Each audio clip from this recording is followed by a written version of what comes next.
Good afternoon and welcome to the College's 2016 Annual General Meeting. You should have a copy of the agenda for the AGM together with the Annual Review 2015 to 2016, and I will now proceed with the business set out on the agenda. The first item of business is item 1, minutes of the Annual General Meeting held on the 8th of September 2015, which are attached to the agenda as Annex A. May I take the minutes as read and invite you please to confirm that the minutes are a true record? Thank you. I will sign them accordingly. Thanks very much. The next item of business is item 2, amendments to the bylaws and regulations. The agenda sets out a special resolution that involves changes to bylaw 3(1) and an ordinary resolution involving changes to regulation 2. The two changes together, if approved, will allow the College to offer associate membership to medical physicists and nuclear medicine physicians. This is not a new proposal.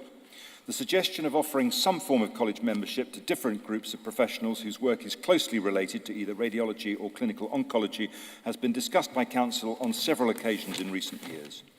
Specific questions were asked about this in the College's membership survey in 2014, and at that stage, more than 3/4 of members and fellows completing the survey indicated that they were in favour of two specific groups, medical physicists and nuclear medicine physicians, being offered some form of college membership. After further discussion in the light of this, Council has agreed to propose that associate membership should be offered to medical physicists and nuclear medicine physicians. Associate membership of the College will offer online access to RCR journals and CPD lectures, discounted delegate fees for meetings and events organised by the RCR, and access to e-bulletins, newsletter and the mail pack. Associate members are not eligible to stand in or vote in RCR elections or the Annual General Meeting.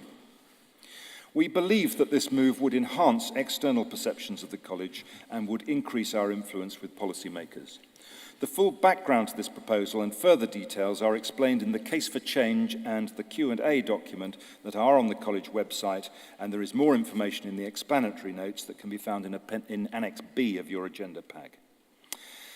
It should be noted that a vote on these resolutions will not take place at this meeting, and therefore no decision will be made on this proposal today.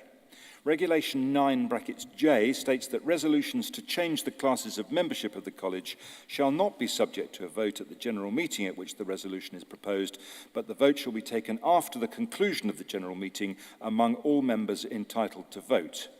These proceedings today are being filmed and transcribed verbatim, and these records will be made available to members and fellows online from next week.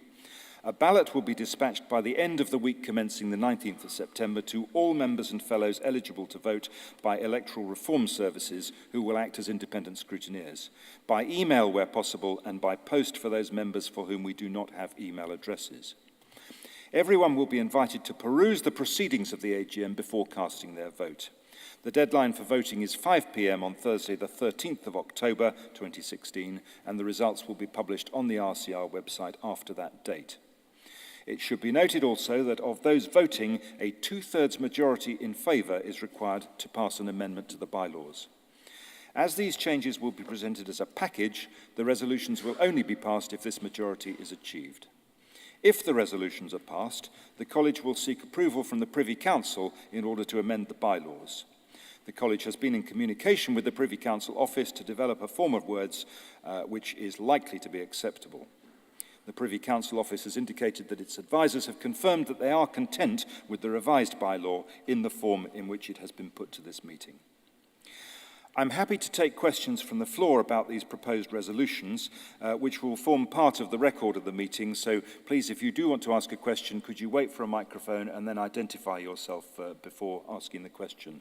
So if anybody has got a question from the floor, please do feel free to put a hand up and call out. Okay, thank you very much indeed. I'll take it that there are no questions from the floor in that case. I will remind you again that each member and fellow eligible to vote will be sent a ballot paper when ballots open next week, or an electronic ballot paper, and the video and the written transcript will be available online from that point so that all those not in attendance here can familiarise themselves with the proceedings before casting their vote. Thank you for your questions, of which there weren't any.